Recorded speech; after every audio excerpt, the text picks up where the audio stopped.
नमस्कार, स्वागत है आप सभी का अभय न्यूज के 26 जुलाई सोमवार दोपहर के बुलेटिन में। मैं हूं आपके साथ सिमरन तिवारी। चलिए देखते हैं अब तक की कुछ खास खबरें। इस बुलेटिन के प्रायोजक हैं आर के निवास बाय आर के डेवलपर्स। शानदार घर खरीदें अब अपने बजट में। शिव के प्रिय सावन महीने के पहले सोमवार को महाकालेश्वर मंदिर में श्रद्धालुओं का सैलाब उमड़ पड़ा। हाल ये रहा कि मंदिर के चारों तरफ भीड़ ही भीड़ नजर आई। ये भीड़ दोनों तरह के श्रद्धालुओं की थी, प्री बुकिंग वाले और विशेष दर्शन वाले। श्रद्धालुओं के जमघट के कारण महाकालेश्वर मंदिर में दर्शन की व्यवस्था फेल हो गई। श्रद्धालु एक दूसरे पर टूटते नजर आए। हाल ये रहा कि बैरिकेड को धक्का देकर श्रद्धालु अंदर घुस गए।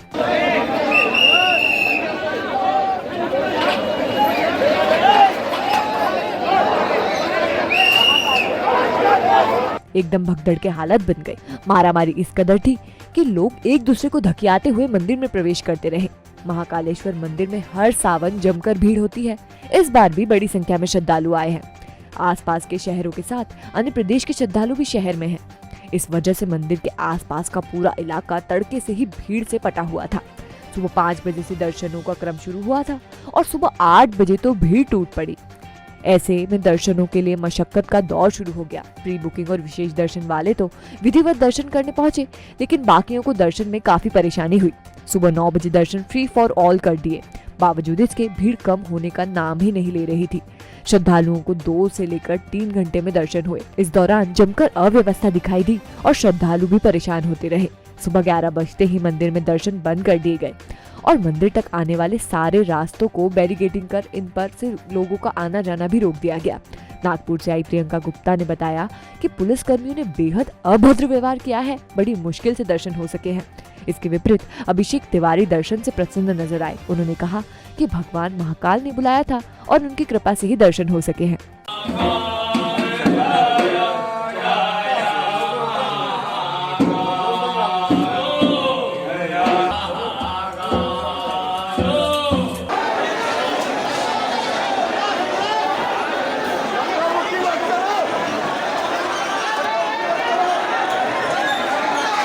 9 बजे हम लोग यहाँ पे पहुँच गए थे, पर पुलिस वाले हमको अंदर ही नहीं आने दे रहे थे। हम कितनी भी दूर से आए हैं, किसी को भी अंदर नहीं आने दे रहे थे और बहुत गंदी तरह से भगा रहे थे। बट हमने एक आंटी को बोला कि प्लीज़ हमको दर्शन करा दो, हम बहुत मुश्किल से आए हैं। तब जाके उन्होंने हमको गली के रास्ते से लेके आए, पर पुलिस वालों ने बहुत गंदी तरह से बिहेव किया है, ये तो मैं बोल सकती हूँ। अच्छे बाबा की कृपा है, सावन का पहला सोमवार है। हम निश्चित रूप से आनंदित है। हम सबका सौभाग्य है बाबा महाकाल के प्रांगण में फिर से वो अनुकूलता बन रही, लेकिन आवश्यक सावधानी भी जरूरी है। मैं बाबा से कामना करता हूँ कि पुनः वो मौका वापस लाएंगे जब सब कुछ सामान्य हो जाएगा। सावन के पहले सोमवार को महाकालेश्वर मंदिर में लघु रुद्र अभिषेक में शामिल होने के लिए सीएम शिवराज सिंह चौहान तय समय से 2 घंटे की देरी से पहुंचे। दरअसल मौसम खराब होने से उनका हेलीकॉप्टर भोपाल से उड़ान नहीं भर सका था। ऐसे में सीएम को कार से उज्जैन आना पड़ा। सीएम सुबह 11:15 बजे आने वाले थे, लेकिन मौसम की खराबी के कारण वो कार से दोपहर करीब 1:15 बजे उज्जैन पहुंचे। रास्ते में कहीं रुकने के बजाय वो सीधे महाकालेश्वर मंदिर पहुंचे और लघु रुद्राभिषेक में सपत्नीक शामिल हुए। करीब 1 घंटे तक सीएम ने पूजन पाठ किया।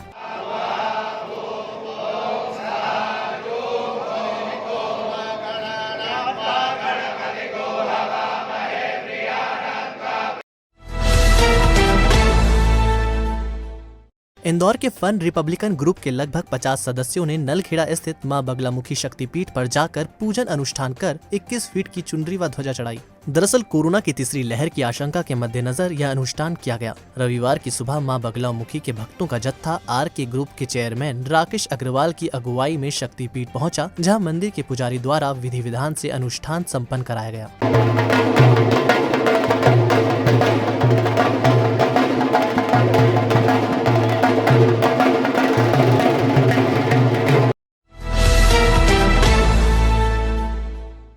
सावन के पहले सोमवार को बाबा महाकाल के दर्शन करने आई उमा भारती को मीडिया ने सवालों में घेरने की खूब कोशिश की, लेकिन वो हर सवाल को ये कहकर टाल गई कि बाबा महाकाल का आंगन इन सवालों का जवाब देने के लिए ठीक नहीं है। मैं इन सवालों का जवाब नहीं दूंगी। नहीं, मैं महाकाल के परिसर में इस तरह के प्रश्नों के उत्तर नहीं दे सकती। नहीं, फिर भी नहीं, मैं नहीं दे सकती। अच्छा, चुनाव आ रहे हैं मैम, चुनाव के बारे मैं नहीं बोल पाऊंगी। मैं इतना ही बोलूँगी कि महाकाल में जो दर्शनार्थी दर्शन करने आ रहे हैं वो अगर हो सके तो कोरोना संबंधी नियमों का पालन करते हुए आगे। अलबत्ता मंदिर परिसर में सोशल डिस्टेंसिंग की बिखरती धज्जियों से वो व्यतीत दिखी। सुश्री भारती ने कहा कि मेरी सभी श्रद्धालुओं से विनती है कि वो हमारे प्रधानमंत्री द्वारा बताए कोरोना गाइडलाइन का पालन हर हाल में करें। कोरोना पर कोई दूसरा नियंत्रण नहीं कर सकता है, इस पर खुद ही नियंत्रण करना होगा। सुश्री भारती ने कहा कि उन्होंने विश्व को विपत्तियों से मुक्ति दिलाने की प्रार्थना की है। मैं तो बाबा महाकाल की ही कृपा से उनके दर्शन करने आती हूँ, तो इसलिए और मैं हमेशा यही मांगती हूँ कि मेरे जीवन को व्यर्थ मत जाने देना। और दूसरा मैं मांगती हूँ कि संसार में जो विपत्तियाँ मंडरा रही हैं, कोरोना है, अन्य विपत्तियाँ हैं, आतंकवाद है, इन सबसे भारत भूमि को और विश्व की भूमि को मुक्ति मिले। शिवहरी केमिस्ट्री क्लासेस के संचालक कल्याण शिवहरी को Madhya Pradesh coaching classes association ने प्रदेश उपाध्यक्ष मनोनीत किया है। करीब 30 साल से बच्चों को कोचिंग दे रहे शिवहरी की नियुक्ति से उज्जैन के कोचिंग संचालकों में हर्ष व्याप्त है। अभय न्यूज से खास चर्चा में कल्याण शिवहरी ने कहा कि उनका मकसद गरीब बच्चों को बेहतर कोचिंग उपलब्ध कराना है। आइए खुद शिवहरी से सुनते हैं कि उनकी कहानी उनकी ही जुबानी। सन 1984 में मेरा परिवार, मेरे पिता श्री सुरेशन शिवहरी के साथ हम लोग यहाँ उज्जैन में निवास करने आए। मेरे पापा मिल मजदूर के रूप में कार्यरत थे उस समय। अभी भी भगवान महाकाल की कृपा से उनका आशीर्वाद हमें मिलता है। फिर उसके बाद में मैंने छोटे छोटे बच्चों को कोचिंग पढ़ाना प्रारंभ किया। मैं 1992 में मैंने 12th किया। उसके बाद में मैं पहली से लेकर 10वीं तक के बच्चों को घर डोर टू डोर और अपना पार्ट टाइम जॉब करके अपना घर परिवार मैंने चलाया। फिर सन 1998 में मेरा MSc हुआ। उसके बाद मैं 11वीं 12वीं की कोचिंग पढ़ाने लगा। मैंने जब उस समय पढ़ाना प्रारंभ किया तो उस समय आर्थिक रूप से कमज़ोर जो बच्चे थे, ऐसे बच्चों का भी मैंने विशेष ध्यान रखा। और मैं पूर्णतः प्रोफेशनल नहीं रहा इस फील्ड में। बच्चों के प्रति लगाव रहा, बच्चों के पेरेंट्स से मिलता रहा और साथ साथ बच्चों के भविष्य के लिए उज्जवल हमेशा कामना की मैंने। और वर्तमान समय में भी मैं प्रोफेशनल नहीं हूँ। बच्चों की आर्थिक रूप से जितनी मेरे से मदद होती है वो सब करता हूँ। सर्वश्रेष्ठ रिजल्ट देने की कोशिश करता हूँ। बच्चों का मानसिक विकास हो, बच्चा शीघ्र ही अपनी शिक्षा प्राप्त करके अपने घर के लिए कमाने का साधन जुटा ले और अपने परिवार का ध्यान रखे। सावन के पहले सोमवार को शिव मंदिरों में भक्तों की भीड़ उमड़ी। मंदिरों में शिव भक्त जलाभिषेक के लिए पहुंचे। इस दौरान ओम नमः शिवाय और जय महाकाल के नारे भी गूंजे। तड़के मंगलनाथ मंदिर, मनकामनेश्वर मंदिर, शंभू शिव मंदिर, तिलभांडेश्वर मंदिर में आकर्षक श्रृंगार भी किया गया। भक्तों ने शिव जी से विश्व को कोरोना से मुक्ति दिलाने की कामना की है।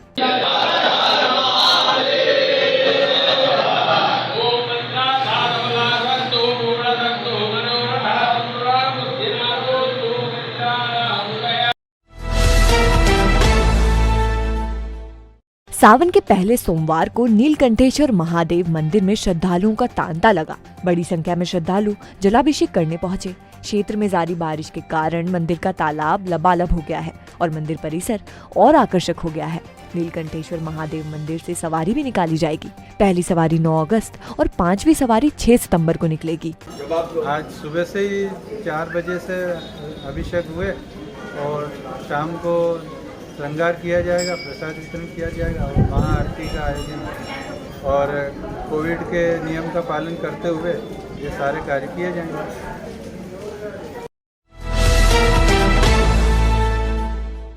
सावन के पहले सोमवार पर शिव मंदिरों में काफी भीड़ रही। बिलावली स्थित अति प्राचीन महाकालेश्वर मंदिर में शिव भक्तों का तांता लगा रहा। करीब 300 साल पुराने महाकालेश्वर शिवलिंग के बारे में मान्यता है कि ये हर साल तिल तिल कर बढ़ता है। भक्तों का मानना है कि यहाँ सारी मनोकामनाएं पूरी होती है। किंवदंती के मुताबिक बिलावली में पंडित हरिभाऊ शर्मा रहते थे। बचपन से ही वो शिव भक्ति में लीन थे। वो रोजाना घर से उज्जैन स्थित महाकालेश्वर मंदिर दर्शन करने के लिए जाते थे और दर्शन करने के बाद ही लौटकर भोजन करते थे। ये क्रम सालों तक चला। पंडित हरिभाऊ की बढ़ती उम्र के कारण शरीर भी साथ नहीं देने लगा। ऐसे में एक दिन वो भारी बारिश के बीच नरवर के पास एक पेड़ के नीचे सो गए। जहां से कुछ लोग पहचान कर उन्हें घर ले गए। लोगों ने हरिभाव से भोजन का कहा, लेकिन उन्होंने बगैर महाकाल दर्शन के भोजन करने से इनकार कर दिया। 3 से 4 दिन गुजरने पर महाकाल ने उन्हें स्वप्न में दर्शन दिए और कहा कि वत्स, हरि तुम सालों से इतनी दूर मेरे दर्शन को आते हो, अब तुम्हारा शरीर धीरे धीरे ढल रहा है। तुम एक काम करो, अपने गांव के आसपास एक अच्छी जगह देख लो, वहाँ गोबर से लीप कर 5 बिल पत्र रख दो, मैं वहीं आ जाऊंगा। तुम जाओ और वहीं मेरी पूजन अर्चन करो। बिलावली गांव के श्री महाकालेश्वर मंदिर में दर्शन के लिए आया हूँ। आज बाबा का प्रथम सावन सोमवार का दिवस है, तो बाबा का आशीर्वाद लेने के लिए यहाँ उपस्थित हुआ हूँ। देवास में बिलावली स्थित मंदिर में हम अभिषेक पूजा अर्चना करने आए हैं। नियमित यहाँ 1 महीने सोमवार तक ये रोज सावन में आएंगे।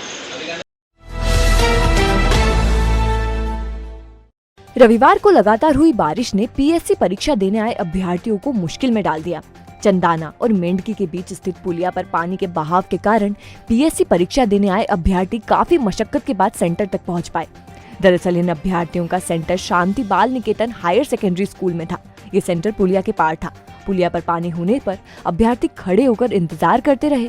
इसकी जानकारी जब नगर निगम की टीम को मिली तो वो रस्सी लेकर मौके पर पहुंची।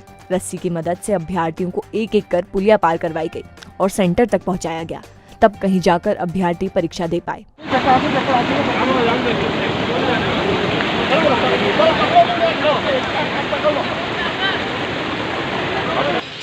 हाँ, ये मेंढकी जो हमारा गांव है वहाँ पर एक पीएससी का परीक्षा केंद्र बना हुआ था और उस परीक्षा केंद्र का जाने को जो रास्ता है वहाँ पर एक पुलिया है और उसके ऊपर से काफ़ी पानी बह रहा था। तो चूँकि बच्चों को भी एग्ज़ाम देनी थी, परीक्षा की सामग्री पहुँचानी थी, तो फिर हमारी नगर निगम की टीम और पुलिस की टीम पहुँच के और बच्चों को एक एक बच्चे को हमने हमारी टीम ने जो है पानी में से निकलवा के उस पार करवाया था। तो ये पकड़ प्रोसेस है। खाचरोद तहसील के चापाखेड़ा से डोडिया तक बनी सड़क में पानी की निकासी का प्रबंध नहीं होने से ये सड़क ग्रामीणों के लिए मुसीबत बन गई है। बारिश में पानी सीधा किसानों के खेत में घुसेगा। अभय न्यूज ने 2 दिन पहले ही सड़क का समाचार प्रमुखता से प्रसारित किया था, लेकिन ठेकेदार ने अब तक रुचि नहीं ली है। लगातार 2 बारिश से चापाखेड़ा के किसान मनोहर दास बैरागी और उनके आसपास के खेत के मालिक पानी की निकासी नहीं होने से परेशान हो रहे हैं। बारिश का पानी खेतों में घुसकर इनकी फसल चौपट कर रहा है। ठेकेदार भूपेंद्र सिंह सोलंकी की लापरवाही से मनोहर दास की 5 बीघा खेती पानी में डूब गई। पिछले साल भी खेत में पानी भराने से मनोहर दास को खासा नुकसान हुआ था। क्षेत्र में अच्छी बारिश से नदी नाले पुर चल रहे हैं। हाल ये है कि पिछले 48 घंटे से चंबल तट स्थित चामुंडा माता मंदिर पानी में डूबा हुआ है। अच्छी बारिश के कारण निचली बस्तियों में पानी भी भरा गया है। इसे निकालने में रहवासियों को खासी मशक्कत भी करनी पड़ रही है। लोग स्वयं ही पानी निकालते नजर आ रहे हैं। हालांकि कई जगह नगर पालिका ने जेसीबी की मदद से पानी का रास्ता बनाया है। बारिश की वजह से कुछ इलाकों में शॉर्ट सर्किट की स्थिति भी बनी है। शहर और ग्रामीण अंचलों में वैक्सीन को लेकर लोगों की बड़ी दिलचस्पी हेल्थ विभाग की परेशानी बन गई है। सोमवार के सेंटर पर केवल 250 टीके आए, लेकिन लोगों की भारी भीड़ लग गई। इस भीड़ की वजह से कोविड प्रोटोकॉल का पालन नहीं हो सका। लोग पहले टीका लगवाने की जल्दबाजी में सोशल डिस्टेंसिंग की धज्जियां उड़ाते भी दिखे। व्यवस्था बनाने के लिए टोकन बांटे गए, लेकिन ये बहुत ही जल्दी खत्म हो गए। टोकन नहीं मिलने से बड़ी संख्या में लोगों को खाली हाथ लौटना पड़ा है। ऐसे में पुलिस जवानों को सुरक्षा के लिए आगे आना पड़ा है। टोकन प्राप्त तो हो गए, लेकिन अभी यहाँ पर कोई भी टोकन देने के बाद में कोई गेट नहीं खोल रहे और ना ही कोई पूछने आ रहे हैं। हाँ भाई, अब लाइन में लगे हुए हैं सर, लगा चालू नहीं किया अभी तक। सुबह 6 बजे से खड़े हैं, अभी 10 बजे में आ गई, अभी तक वैक्सीन नहीं लगे। पान बिहार क्षेत्र के बिहारिया में घर के सामने खुदे नाले में एक बच्चा गिर गया। बारिश के मौसम में नाले में बहाव था। शुक्र रहा कि बच्चे को परिजनों ने निकाल लिया। दरअसल मनोहर गुर्जर और पार्वती गुर्जर के घर के सामने लोक निर्माण विभाग ने नाला खोद रखा है। बारिश के कारण नाले में बहाव था और इसमें पार्वती का बच्चा आशीष गिर गया। मनोहर ने कहा कि घर के सामने नाला खोदने की शिकायत पंचायत और कलेक्टर से की गई है। बावजूद इसके पंचायत में सुनवाई नहीं हो रही है। अगर समय रहते नाले पर पाइप डालकर पुलिया नहीं बनाई तो कभी भी बड़ा हादसा हो सकता है। इसकी जिम्मेदारी जिला प्रशासन उज्जैन की रहेगी। बड़ी मुश्किल से हमने बच्चे को बाहर निकाला है और उधर जो शासकीय जमीन में पानी जा रहा है, उधर उन लोगों ने क्या है कि पानी बंद कर दिया, शासकीय जमीन में जाना बंद कर दिया। इधर हमारे घर की तरफ पानी उधर मोड़ दिया, तो अचानक से पानी आ गया उधर। ये नाली है रोड वाले ने खोदी थी, इसका भी मैंने आवेदन कलेक्टर के पास भी दे चुका हूँ और रोड विभाग में भी दे चुका हूँ, पंचायत वालों को भी दे चुका हूँ, मगर मेरी कोई भी नहीं सुनता है। तो आपने देखा अभय न्यूज का आज का बुलेटिन। अगर खबरों को लेकर आपके पास कोई फीडबैक है तो हमारे कमेंट सेक्शन में जरूर बताइएगा। कल फिर मिलेंगे इसी समय। नमस्कार।